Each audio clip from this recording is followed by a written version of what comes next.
The Battle of Xuge was a battle which took place in 707 BC, between the state of Zheng and the Zhou Dynasty. The defeat of the Zhou forces, representing the Son of Heaven, destroyed any residual prestige that the Zhou court had since establishing itself in Luoyang, and allowed for the rise of the feudal states that would characterize the spring and autumn period. This battle is an early example of a pincer movement being employed against an enemy. Background: after its eastward flight from Chengzhou to Luri, the Zhou kings retained some of their prestige but no longer had the power to assert its will over the regional vassal lords. The state of Zheng had been one of the key protectors of the Zhou court in Luoyang, moving its capital eastwards as well to Xinjiang and serving as a buffer state to the east. During the rule of Duke Zhuang, Zheng grew strong and began to assert its independence, allying with Lu and Qi and conquering other small vassals in the central plains. Since Zheng was in close proximity to the Zhou court, these actions increased tension between the two powers.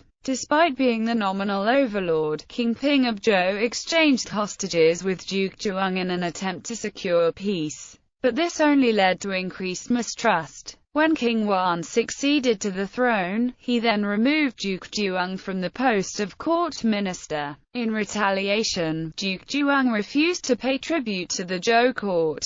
Battle. In 7007 BC, King Wan finally determined to lead a punitive expedition against Zheng. The Zhou court had weakened to the extent that it required a coalition to produce the required army, gathering several other Central Plains feudal states against their common enemy. He took personal command of the central. The troops of Qian Wei occupied the right wing, while the troops of Chen occupied the left wing. Duke Zhuang's advisor, Zi Yuan, offered the analysis that the troops of Chen were in disarray due to civil war, while the troops of Qian Wei had been defeated by Zheng before and feared him. He therefore suggested attacking the wings first, before enveloping the Zhou center. Duke Zhuang took this advice, and the plan succeeded. The allied troops were quickly routed on the wings, and the Zhou army was destroyed by a pincer attack, with King Wan being shot by an arrow in the shoulder. Aftermath: the wounding of the Son of Heaven, and the failure of a royal expedition, destroyed any remaining prestige the Zhou court once had over its vassals. The Battle of Xuge confirmed the de facto independence of the feudal states and laid the foundation for the struggles towards hegemony. Zhou was so impoverished by the defeat that, after the death of King Wan in 697 BC, it took 10 years to get the funds required to hold a fitting royal funeral. The ascendancy of the state of Zheng did not last for long. Duke Zhuang died in 701 BC, and his sons fought a two-decade civil war over the throne, weakening the state permanently.